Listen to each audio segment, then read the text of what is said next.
안녕하세요. 에베소서 성경 공부 5번째 시간 시작하겠습니다. 오늘 4장 후반부와 이제 5장 전반부 말씀을 저희가 볼 텐데요. 오늘 말씀은 4장 17절에서부터 시작하겠습니다.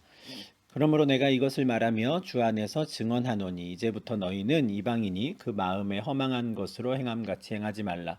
그들의 총명이 어두워지고 그들 가운데 있는 무지함과 그들의 마음이 굳어짐으로 말미암아 하나님의 생명에서 떠나 있도다. 이렇게 말씀합니다.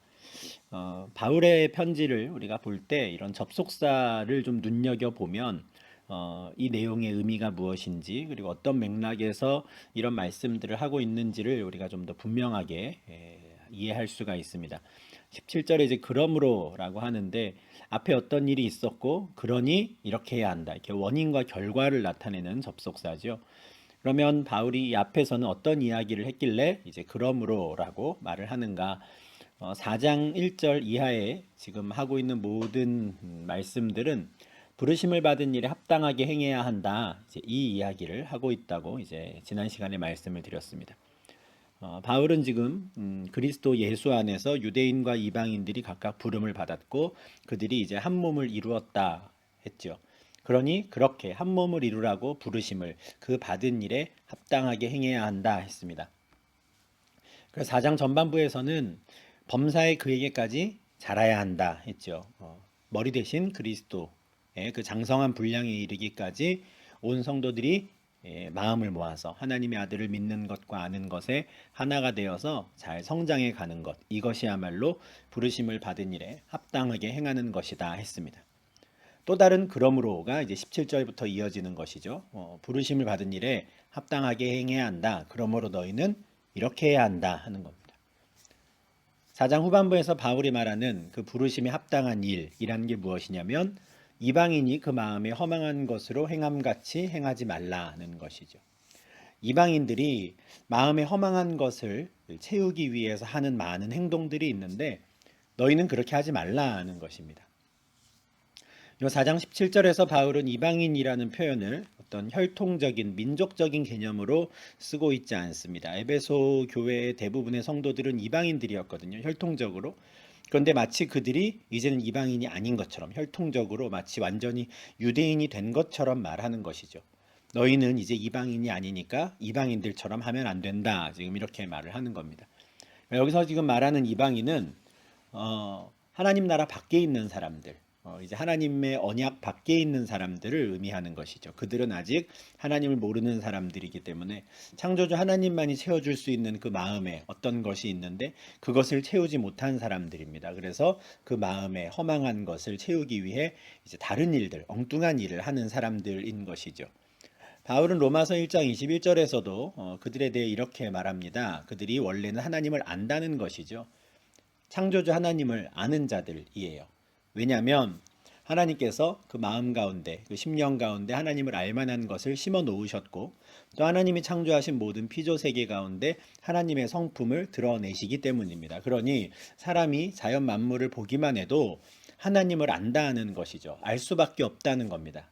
물론 그 하나님이 어떤 분인가 구체적으로 알기 위해서는 성경이라고 하는 특별 계시의 말씀을 우리가 보아야 하지만 자연을 통해서 나타내시는 그 일반 계시를 통해서도 최소한 창조주가 있구나. 이 세상을 지은 그 누군가가 있겠구나라는 정도는 알게 된다는 거예요. 그런데 그것을 인정하기 싫어한다라는 것이죠. 하나님을 인정하지 않는 것, 그게 곧 하나님을 영화롭게 하지 않는 겁니다. 창조주를 인정하지 않아요. 그분께 영광을 돌릴 마음이 없습니다.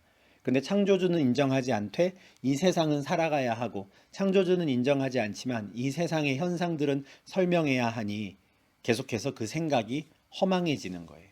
하나님만이 채울 수 있는 그 공간을 엉뚱한 것으로 채우기 때문이죠.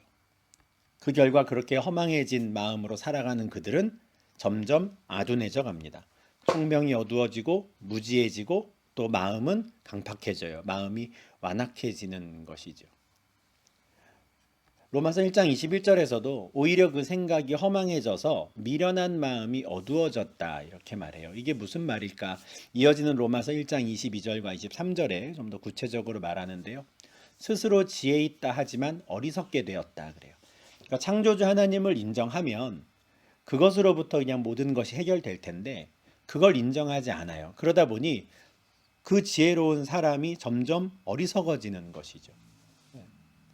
우리가 그럴 때가 있지 않습니까? 뭔가 내가 잘못한 게 명백한 경우에 그냥 그것을 순순히 인정하고 내가 책임질 것은 책임지고 거기에서부터 바로 잡아 나가면 모든 일들이 그냥 오히려 수월하게 잘 회복될 수 있는데 끝까지 내가 잘못한 것 인정하지 않고 또 내가 한 일에 대해서 책임을 지지 않으려고 하고 이러다 보면 결국에는 자꾸 엉뚱한 일을 하게 되는 거죠. 남들이 볼 때는 왜 이렇게 어리석게 저렇게 할까? 저게 지금 순서가 아닌데, 지금 저거 할 때가 아닌데 라는 생각을 하게 되는 경우가 있습니다. 스스로 지혜 있다 하지만 어리석게 되는 것이죠. 마음이 완악해지는 겁니다. 시야가 좁아지죠. 창조주 하나님을 인정하지 않는 사람들의 모습이 그렇다는 겁니다. 스스로 지혜 있다 하지만 어리석게 돼요. 어떻게든 해결해 보려고 하는데 내 마음속에 있는 이 허망한 그 상태를 해결할 수가 없는 거죠. 끝끝내 찾아내는 방법이 뭡니까? 하나님의 영광을 우상과 바꾸는 거예요.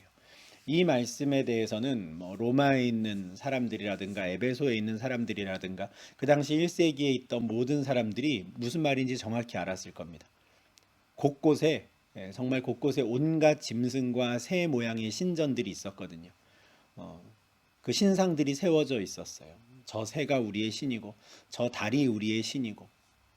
근데 이거는 그 1세기 당시 로마 제국 시대에만 일어나는 일은 아닙니다. 지금도 마찬가지죠. 인도에 가면 인도에 있는 사람들은 소로 태어나는 게 꿈이라 그러더라고요. 가장 떠받치는 신이죠. 소 한 마리. 하나님의 영광을 짐승의 우상과 바꾸는 겁니다. 스스로 지혜 있다고 하지만 아주 어리석게 되는 것이죠. 허망한 그 마음을 엉뚱한 걸로 채우는 자들의 마지막 모습인 겁니다. 옆에서 아무리 그거 아니라고 창조주 하나님을 인정하라고 해도 인정하질 않아요. 마음을 완고하게 하는 것이죠. 마음을 완고하게 하는 자들은 결국 심판당하게 되는데 그 마음을 풀지를 않는 겁니다. 왜냐하면 하나님을 인정하는 순간 내가 이때까지 완고하게 살았던 나의 모든 인생을 다 부인해야 되는 거거든요. 내가 그동안 잘못 살았습니다라는 걸 인정해야 하는 거죠. 근데 그거는 너무 하기 싫은 거예요. 내 모든 인생을 부인한다라는 게 내가 헛살았구나라는 걸 인정한다는 게 싫은 겁니다. 그러니 더더욱 마음을 완고하게 하죠.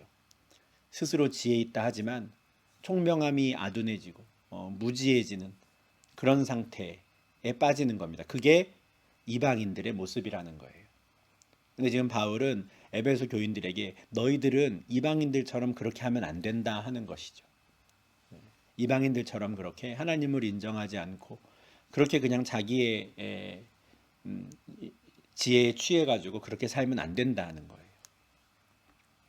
마음이 완고해진 그들은 어떻게 됩니까? 감각 없는 자가 돼요. 4장 19절입니다. 그들이 감각 없는 자가 되어 자신을 방탕에 방임하여 모든 더러운 것을 욕심으로 행한다. 그래요. 감각 없다라는 말은요. 양심이 무뎌졌다. 양심이 화인 맞았다라는 겁니다. 옳고 그름에 대한 분별이 없어요. 감각 없는 상태인 것이죠.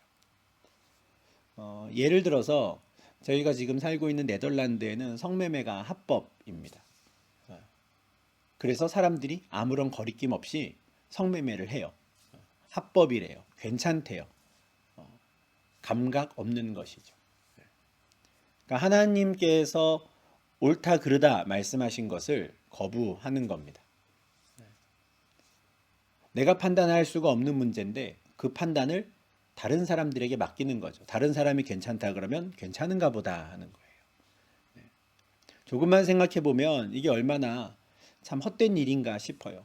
다른 나라에서는 불법인데 여기서는 합법인 것들. 합법인 나라에 와가지고 괜찮다 괜찮다 하며 사는 거거든요.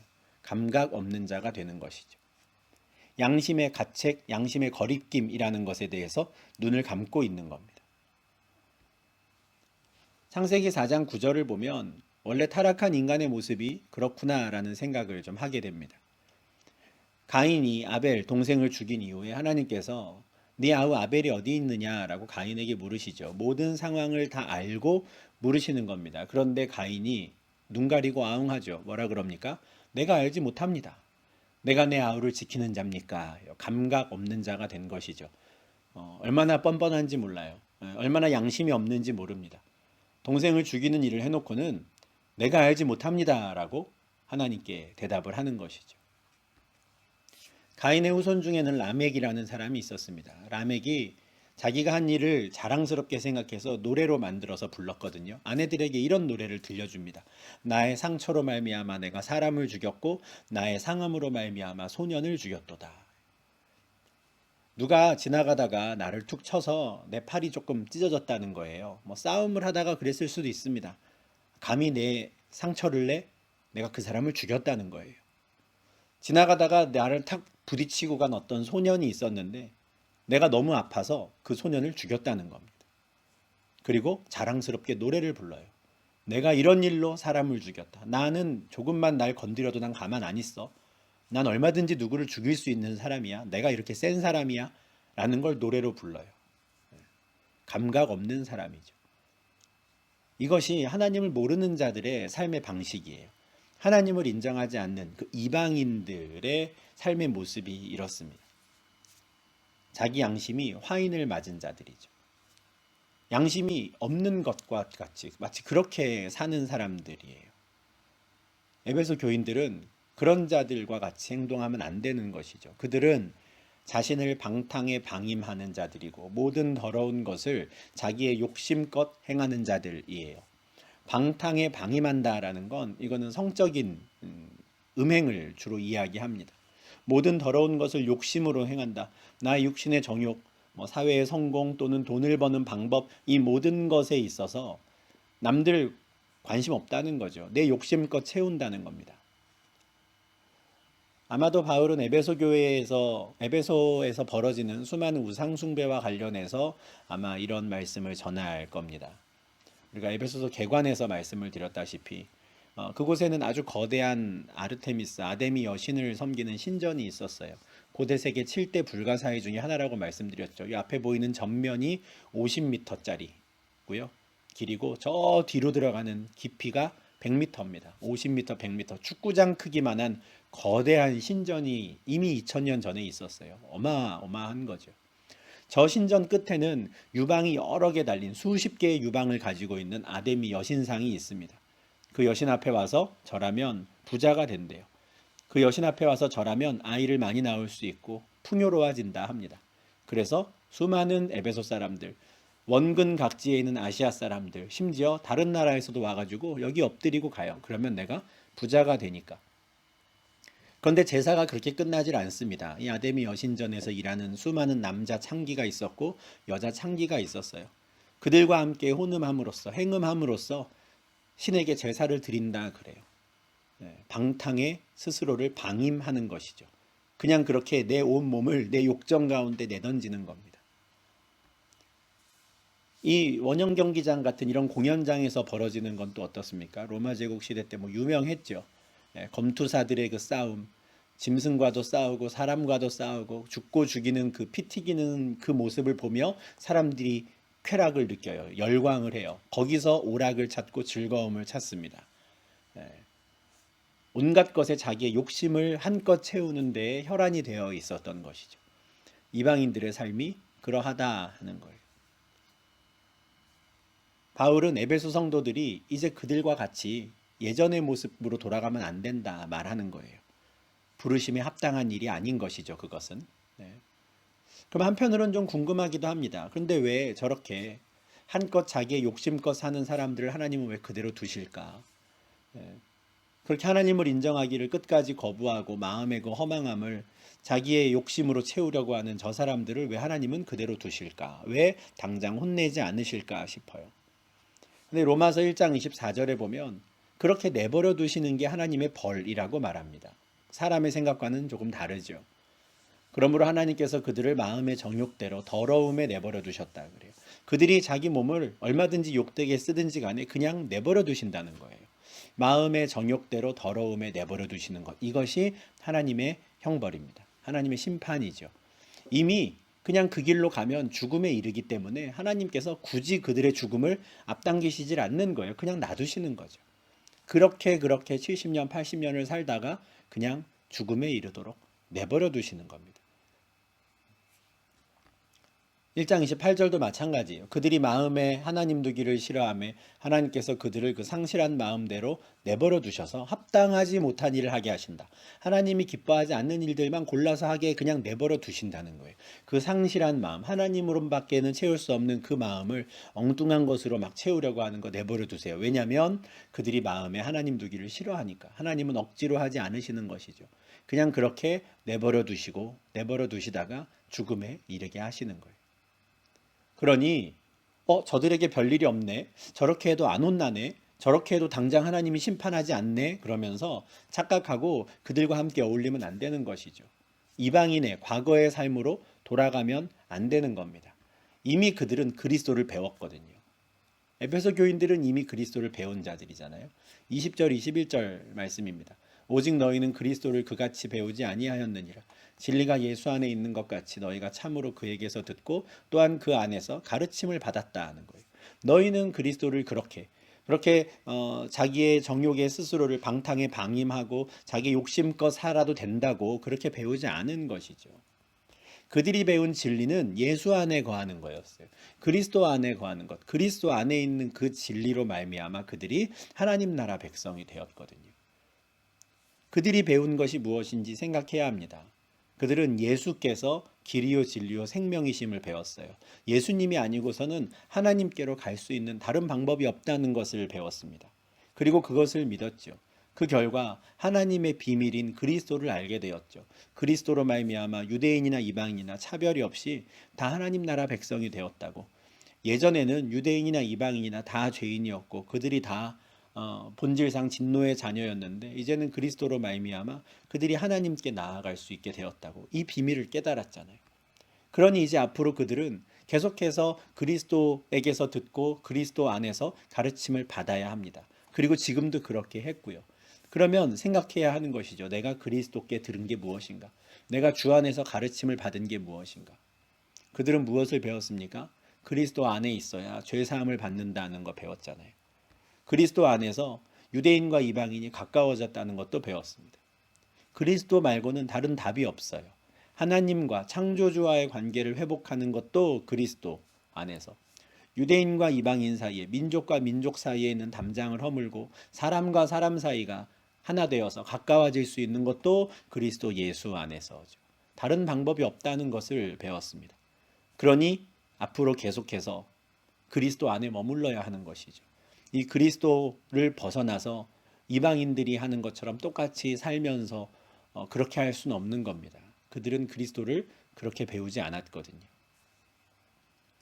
이제 그들이 해야 되는 건 옛사람을 벗고 새사람을 입는 거예요. 저 옛사람이 뭡니까? 이방인들이 하는 행동들이죠. 그걸 벗어버리고 새사람을 입어야 되는 거예요. 그리스도 안에 거해야 하는 것이죠. 22절부터 24절 말씀입니다. 너희는 유혹의 욕심을 따라 썩어져가는 구습을 따르는 옛사람을 벗어버리고 오직 너희의 심령이 새롭게 되어 하나님을 따라 의와 진리의 거룩함으로 지으심을 받은 새 사람을 입으라. 옛사람을 벗고 새 사람을 입으라. 바울은 이렇게 옷을 갈아입는 것으로 우리의 거듭남을 표현하는 걸 좋아하는 것 같아요. 갈라디아서 3장 27절, 우리가 지난 상반기 때 보았던 말씀이죠. 누구든지 그리스도와 합하기 위하여 세례를 받은 자는 그리스도로 옷 입었느니라 해요. 그러니까 속에는 무슨 옷을 입고 있든지, 옷 안에 있는 피부의 색깔이 무엇이든지, 그 겉옷 안에 뭐 좋은 옷을 입고 있든 벌거벗고 있든 상관없다는 거예요. 겉에만 그리스도로 옷 입는다면 모두가 같다, 하나다 하는 것이죠. 겉에 그리스도라는 옷을 입었다면 모두 그리스도 안에서 한 몸이다, 연합한 자들이다, 이렇게 말하는 겁니다. 갈라디아서 3장 28절에는 그런 말씀이 이어지죠. 그리스도로 옷을 입었다면 유대인이나 이방인이나 종이나 자유인이나 우리 사이에 차별이 없다, 이렇게 말해요. 무슨 옷을 제일 겉에 입고 있느냐, 이게 중요하다는 것이죠. 로마서 13장 14절에는 좀 더 오늘 본문 말씀, 에베소서 4장 말씀과 연관되는 표현이 있습니다. 오직 주 예수 그리스도로 옷 입고 정욕을 위하여 육신의 일을 도모하지 말라. 오직 예수 그리스도로 옷 입는 것, 이것이 새 사람을 입는 것이죠. 옛사람을 입고 있으면 정욕을 위해 살거든요. 육신의 일을 도모하며 삽니다. 그런데 그 옛사람을 벗고 이제는 새 사람을 입어야죠. 그리스도로 옷 입는 겁니다. 옛사람을 입고 있을 때에는 유혹의 욕심을 따라 살았어요. 그냥 누가 와서 한마디 하면 흔들리고, 저 사람이 와서 한마디 하면 흔들리고, 누가 내 욕심, 욕망을 자극하기만 하면 그냥 막 이리저리 흔들렸거든요. 그런데 새 사람을 입으면 흔들리지 않습니다. 시냇가에 심은 나무처럼 오직 하나님 말씀에 귀를 기울이죠. 우왕좌왕하지 않습니다. 하나님을 따라가는 거예요. 이 사람 저 사람 어디로 갈까 고민하는 게 아니라 오직 하나님을 따라가는 것이죠. 옛사람을 입고 있을 때에는 썩어져가는 구습을 따랐어요. 헛된 것, 다 망가진 것, 결국에는 죽음에 이르게 될 그 옛 습관을 따라다녔거든요. 내 욕망을 채우는 삶이었죠. 그런데 새 사람을 입으면 의와 진리의 거룩함이라고 하는 열매를 맺는 삶을 삽니다. 그렇게 해야 한다는 거예요. 이것이 바로 에베소 교인들이 해야 하는 부르심에 합당한 일인 겁니다. 옛사람을 벗어버리고 새 사람을 입는 것이죠. 이렇게 하기 위해서는, 이렇게 될 수 있기 위해서는 아주 중요한 전제가 하나 있습니다. 오직 너희의 심령이 새롭게 되어야 한다라는 것이죠. 심령이 새롭게 되는 것, 이것이 출발입니다. 그냥 아무나 새 사람을 입을 수 있는 건 아니에요. 심령이 새롭게 된 자들이 그렇게 할 수 있는데, 바울은 지금 에베소 교인들이 심령이 새롭게 된 자들이라고 생각하는 거예요. 그러니까 그들이 혈통적으로는 이방인이라 하더라도 마치 그들이 이방인이 아닌 것처럼 말하잖아요. 그들은 이제 하나님 나라 백성이 되었기 때문에 너희 이방인이랑 똑같이 살면 안 돼, 이렇게 말하는 거예요. 그들의 심령은 변화됐어요. 새롭게 됐어요. 그러니 그들은 옛사람을 벗고 새 사람을 입을 수 있는 것이죠. 이 심령이 새롭게 되는 것, 이것이 하나님 나라 백성들이 보여주는 첫 번째 변화 또는 출발점입니다. 하나님께서 에스겔 선지자와 예레미야 선지자를 통해서 이미 예언하셨던 것도 이 심령의 변화를 통해 내가 새 언약 백성을 삼겠다 하신 거였어요. 에스겔 36장 26절부터 28절 말씀에 또 새 영을 너희 속에 두고 새 마음을 너희에게 주되 너희 육신에서 굳은 마음을 제거하고 부드러운 마음을 줄 것이며 또 내 영을 너희 속에 두어 너희로 내 율례를 행하게 하리니 너희가 내 규례를 지켜 행할지라 내가 너희 조상들에게 준 땅에서 너희가 거주하면서 내 백성이 되고 나는 너희 하나님이 되리라 하시거든요. 내가 그날에 메시아가 오는 그날이죠. 그때가 되면 새 영, 성령을 너희 가운데 두겠다는 거예요. 그럼 성령께서 그 마음 가운데 자리를 잡으시면 어떤 일이 벌어집니까? 새 마음이 생긴다는 거예요. 새 마음을 주신대요. 원래 있던 마음은 굳은 마음인데 그 굳은 마음을 빼버리고 부드러운 마음을 주신다는 거죠. 그리고 당신의 영을, 성령을 그 마음 가운데 두어서 결국에 너희들 모두를 내 백성 삼겠다. 나는 너희 하나님이 될 거다 하는 거죠. 예레미야 31장에도 비슷한 말씀이 있어요. 예레미야 31장 33절에서 그러나 그날 후에 내가 이스라엘 집과 맺을 언약은 이러하다 해요. 이 언약이 새 언약이죠. 곧 내가 나의 법을 그들의 속에 두며 그들의 마음에 기록하여 나는 그들의 하나님이 되고 그들은 내 백성이 될 것이라. 여호와의 말씀이니라. 새 언약 백성들은 누굽니까? 그들의 마음에 하나님의 법이 기록된 사람들이에요. 어떻게 하나님의 법이 사람의 마음에 기록될 수 있습니까? 부드러운 마음을 주시니까요. 아까 에스겔 말씀에서 보았죠. 이 예레미야 31장 33절의 이 새 언약은 출애굽기에서 맺었던 그 옛 언약과 대조되는 말씀이에요. 옛 언약에서는 하나님께서 십계명을 돌판에 새겨 주셨잖아요. 근데 그렇게 돌판에 새겨주고 나니 자꾸 사람들이 그 판을 깨버리는 거죠. 언약을 자꾸 깨뜨리는 겁니다. 그러니 새 언약 백성들은 도저히 그 언약을 깨뜨릴 수 없도록 내가 돌판에다가 기록해 줄 게 아니라 너희의 마음에 내 법을 새겨버리겠다 하시는 거예요. 하나님의 의지가 나타나는 거죠. 반드시 내 법을 따르게 만들겠다 하는 거예요. 그래서 나는 그들의 하나님이 되고 그들은 내 백성이 되겠다 하는 거죠. 이것이야말로 하나님께서 창세 전에 예비하신 하나님의 백성이라고 하는 그 예정하신 공동체입니다. 바울이 에베소서 1장 4절과 5절에서 말한 그 예정된 하나님의 백성이 바로 그들인 거예요. 곧 창세전에 그리스도 안에서 우리를 택하사 우리로 사랑 안에서 그 앞에 거룩하고 흠이 없게 하시려고 그 기쁘신 뜻대로 우리를 예정하사 예수 그리스도로 말미암아 자기 아들들이 되게 하셨다 하거든요.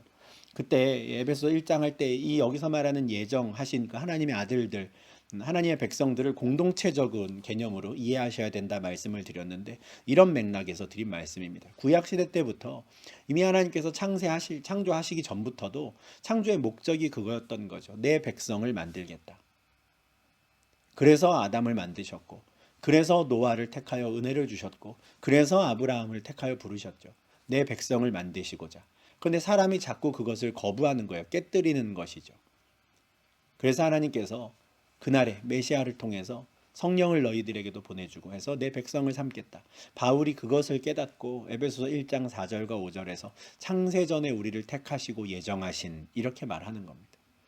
하나님의 그 놀라운 계획 가운데 우리가 포함된 것을 감사하는 거죠. 근데 그 출발이 뭡니까? 심령의 변화를 받는 거예요.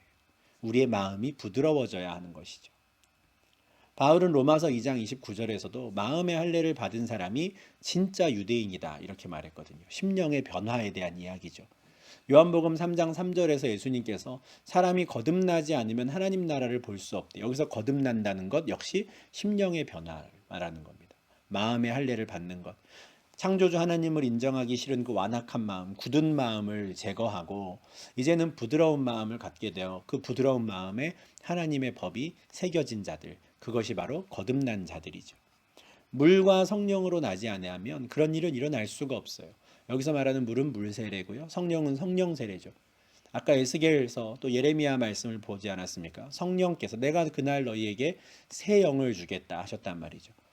성령께서 오셔야 우리의 마음이 부드러워지고 그렇게 거듭나는 심령의 변화가 있어야 거듭난 자들이 가는 그 하나님 나라에 들어가는 것이죠. 그래서 바울은 지금 에베소 교인들에게 너희는 이제 새 사람을 입어야 한다 하는 거예요. 이것은 좀 의지적인 노력이 필요한 일입니다. 입으라 하잖아요. 가만히 있어도 입게 될 것이야가 아니에요. 입으라.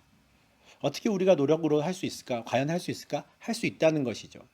바로 앞에 23절에서 무슨 말씀이 있었습니까? 오직 너희가 심령의 변화를 받아. 너희는 심령의 변화를 받았으니 이제 할 수 있다는 거예요. 옛사람을 벗고 새사람을 입을 수 있다는 겁니다. 우리가 그리스도를 어떻게 배웠는가, 우리가 잘 고민해서 그렇게 배운 대로 할 수 있다는 거예요. 이 순서가 참 중요합니다. 너희가 새 사람을 입으면 그리스도를 알게 될 거야. 새 사람을 입으면 그리스도를 배우게 될 거야가 아니라 이미 너희는 그리스도를 아는 자들이고 이미 그리스도로 말미암아 새 언약 백성이 되었다. 그러니 너희는 새 사람을 입을 수 있어. 이렇게 말하는 거거든요. 이 순서가 중요한 이유가 출애굽기 20장에서 하나님이 십계명을 주실 때도 딱 이런 순서로 말씀을 하시거든요. 출애굽기 20장 2절에 나는 너를 애굽 땅 종되었던 집에서 인도하여 낸 내 하나님 여호와니라 해요. 그 다음에 어떤 말씀이 이어집니까? 십계명이 이어져요. 너는 나 외에는 다른 신들을 내게 두지 말라. 십계명과 다른 율법들을 주시고 나서 자, 너희가 이걸 잘 지키면 내가 너희를 애굽에서 건져내 줄게. 이러지 않으셨어요. 이미 먼저 애굽 땅 종되었던 집에서 인도해 내셨죠. 이미 그들에게 구원을 베풀어 주셨습니다. 이미 그들은 자유를 얻었어요. 은혜를 받은 것이죠. 은혜가 항상 먼저입니다. 하나님께서 그렇게 그들에게 은혜를 주셔서 그들을 구원하시고 그들을 자유케 하셨어요. 그 다음에 말씀하시는 거죠. 그러니 이렇게 살지 않을래? 하는 거예요. 내가 너를 구원해 냈는데 나만 섬겨줄래? 나만 사랑해 줄래? 이렇게 말씀하시는 겁니다. 그게 율법이고 그게 하나님의 법이에요. 너가 법을 다 지키면 내가 무엇을 해줄게. 이거는 이방신들이나 하는 일입니다. 먼저 헌금 많이 하면 먼저 재물을 나에게 주면 복을 줄게. 이건 이방인들이 하는 거예요. 이방신들이 하는 거죠. 하나님은 그런 분이 아닙니다. 먼저 다가오셔서 먼저 은혜를 베푸시죠. 그리고 내가 너에게 은혜를 베풀었으니 너는 이렇게 해주지 않을래? 그 반응을 원하시는 겁니다. 에베소서 4장에서 바울이 전하는 말씀도 마찬가지예요. 너희는 이미 심령의 변화를 받지 않았느냐? 너희는 이미 그리스도를 알지 않느냐? 그러니 우리는 새 사람을 입어야 한다. 새 사람을 입어야 구원받는 게 아니라 이미 구원받았으니 이미 하나님 나라 백성이 되었으니 그것에 합당하게 우리는 이렇게 해야 한다 말하는 것이죠. 이어지는 말씀도 마찬가지입니다. 25절이죠. 그런즉 거짓을 버리고 각각 그 이웃과 더불어 참된 것을 말하라. 이는 우리가 서로 지체가 됨이라. 그러니 거짓을 버리자. 옛사람을 벗어버리는 일이죠. 원래 에베소 사람들은 거짓으로 살았던 것 같아요. 뭐 에베소 사람들뿐만이 아니죠. 여기 뭐 지금 우리 살고 있는 네덜란드도 마찬가지입니다. 아무리 뭐 시스템이 좋고 아무리 선진국이고 그래도 결정적인 순간에 사람들은 자기의 이득을 위해 얼마든지 거짓말을 하죠. 내 잘못을 인정하기를 싫어하고 조금이라도 내가 손해를 볼까봐 발끈합니다. 근데 그렇게 하지 말자는 것이죠. 거짓을 버리자. 그리고 이제 우리는 참된 것만을 말하자 하는 거예요. 그것이 새 사람을 입는 것이죠. 참된 것을 말해야, 거짓말하지 않아야 착한 사람이 되니까, 이런 의미가 아닌 거예요. 이미 우리는 심령이 변화되었으니 이제 우리는 거짓을 버리자. 참된 말을 하자. 진실되게 살자, 이런 거예요. 진실되게 살면 돈도 못 벌고 진실되게 살면은 삶이 힘든데, 그래도 비록 경제적으로 조금 수입이 줄어들고 내 삶이 힘들어진다 하더라도 그래도 우리는 참된 것을 말하자. 새 사람을 입자. 왜? 우리는 그리스도를 그렇게 배웠으니까. 이렇게 되는 겁니다. 26절 27절 분을 내어도 죄를 짓지 말며 해가 지도록 분을 품지 말고 마귀에게 틈을 주지 말라. 이런 말씀만 보면 그냥 모든 윤리 교과서에나 나올 법한, 어느 부모나 자식들에게 이렇게 말할 것 같은 내용들이죠. 그런데 이렇게 하는 이유가 아주 중요한 겁니다. 그렇게 하는 것이 부르심에 합당하기 때문이야. 이렇게 되는 거죠. 우리는 그리스도를 이미 아니까 이렇게 해야 하는 거예요. 분을 내는 것, 우리가 분노하고 있는 것, 사실 하나님 보시기에 좋은 모습은 아니지만 그래도 어쩔 수 없이 분노가 올라온다면 우리는 죄를 짓지는 말자 하는 거예요. 한껏 내 화를 막 드러내지 말자는 거예요.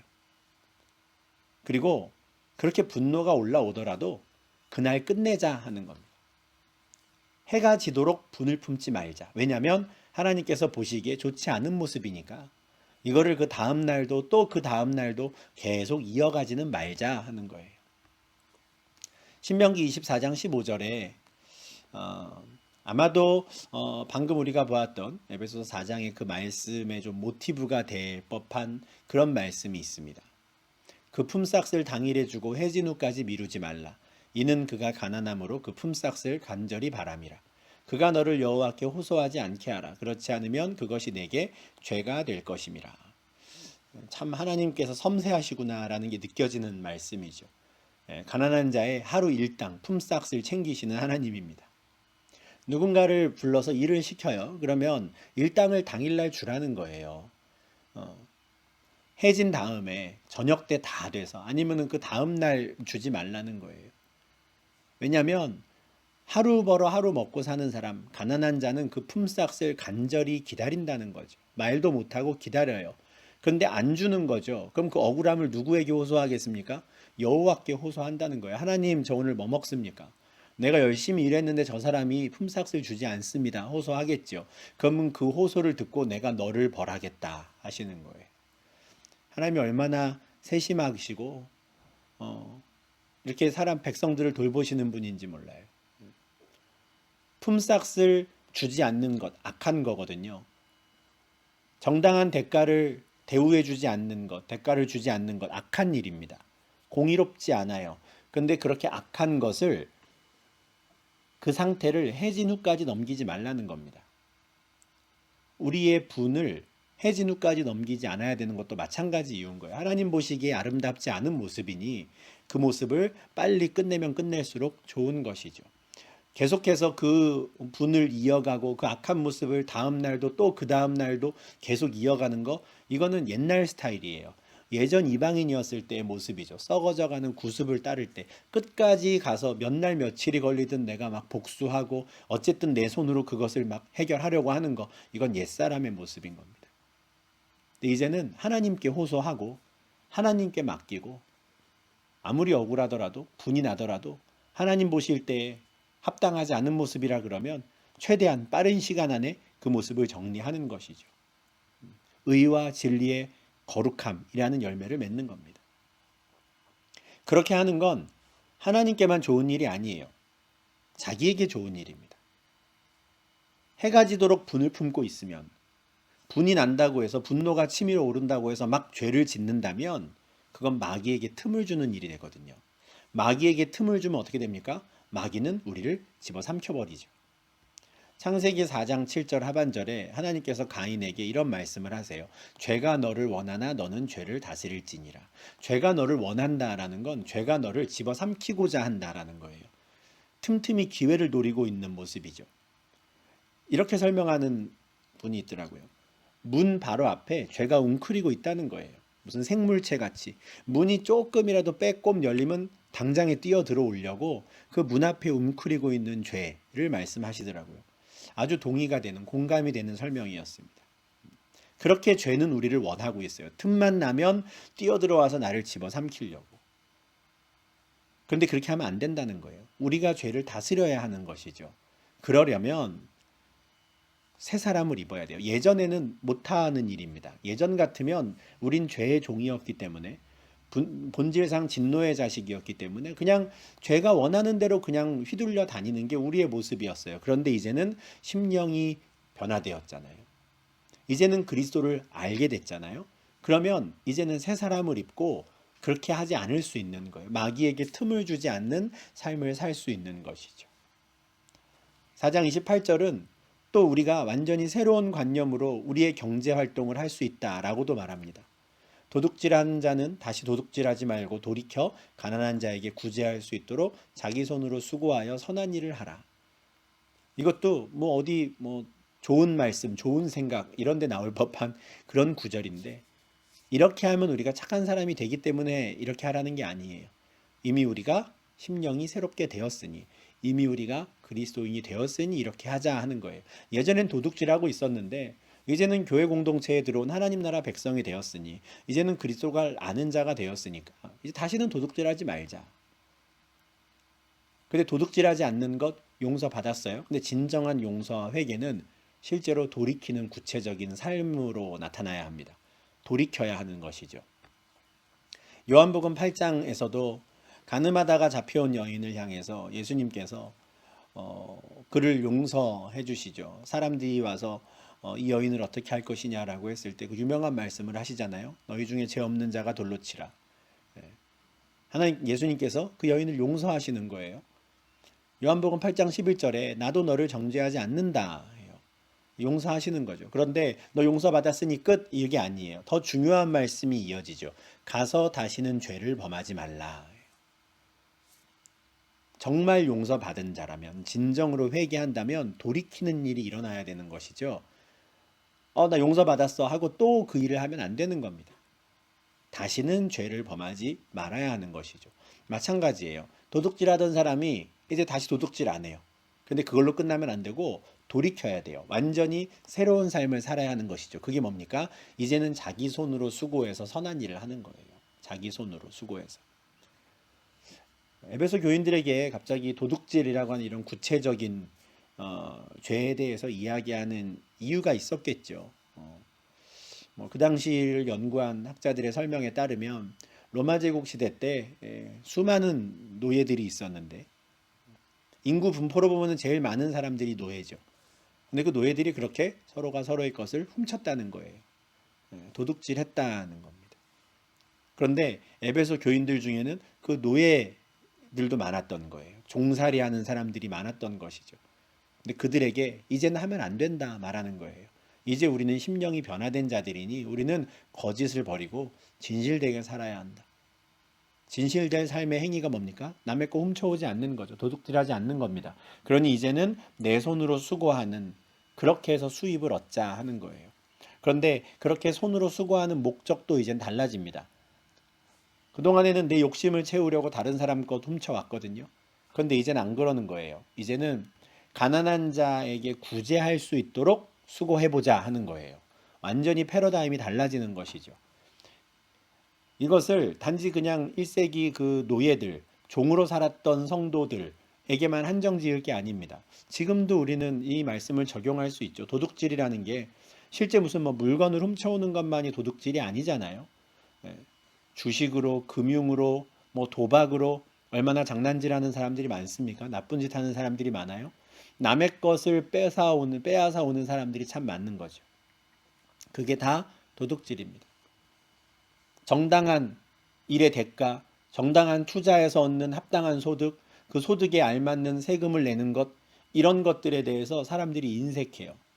그렇게 다 하면 바보 같다 그런다는 거죠. 그렇게 하면 안 되는 거예요.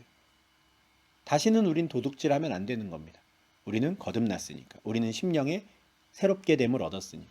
그리고 그렇게 돈을 벌게 되는 경제활동을 하는 목적도 이젠 달라져야 되는 거죠. 가난한 자들에게 구제할 수 있도록. 나에게 필요한, 나와 우리 가족에게 필요한 소득이 얼마일까를 이렇게 계산을 해보고 그 이외에 하나님께서 우리에게 더 주시는 것들은 이걸 어떻게 써야 할까 고민을 해야 하는 것이죠. 그게 부르심에 합당하게 행동하는 거예요. 예수님께서는 보물을 하늘에 쌓아두라 그러셨거든요. 가난한 사람들을 돕기 위해서 또는 그냥 나의 욕심을 채우기 위한 게 아니라 그 어떤 특별한 일을 위해서 하나님의 나라를 위해서 하나님의 의를 위해서 사회적인 약자를 위해서 나의 재산을 재물을 어떻게 쓸 것인가 고민하고 그렇게 해보는 것 그게 보물을 하늘에 쌓아두는 것입니다. 지금 바울은 굉장히 세부적인 내용으로 지금 들어가서 새 사람을 입는 삶이라는 게 무엇인가를 지금 이야기하고 있는 거예요.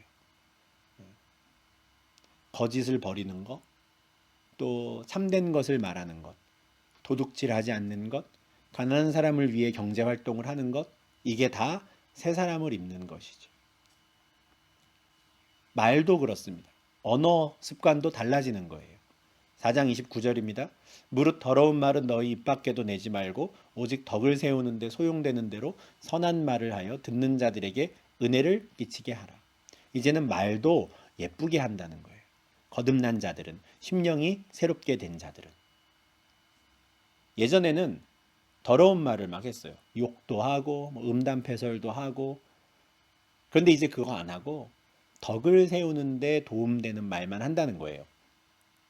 덕을 세운다라는 건 빌드업이고요. 건물을 세워가는 거예요. 벽돌을 한 장 한 장 얹어서 세워가는 거거든요. 근데 사람의 말이라는 게 그 말 한마디로 다른 사람들이 열심히 세워놓은 담장을 한 번에 허물어뜨릴 수도 있는 것이고요. 또 어떤 사람의 말은 그렇게 열심히 담장을 세워갔음에도 불구하고 여전히 비어있는 그곳을 알맞게 채우는 말들이 또 될 수도 있는 것이죠. 그런 말을 해야 한다라는 거예요. 심령이 변화된 자들은 말도 달라지는 것이죠. 남을 깎아내리거나 남을 조롱하거나 비방하는 말이 아니라 덕을 쌓는 말, 은혜를 끼치는 말을 하는 것입니다. 마태복음 5장 22절에서도 예수님께서도 말에 대해서 가르치셨어요. 라가라는 게 히브리 욕설이거든요. 영어로 치면 F월드 정도 될 겁니다. 그런 말 하는 사람 공회에 잡혀가 심판받게 될 것이다.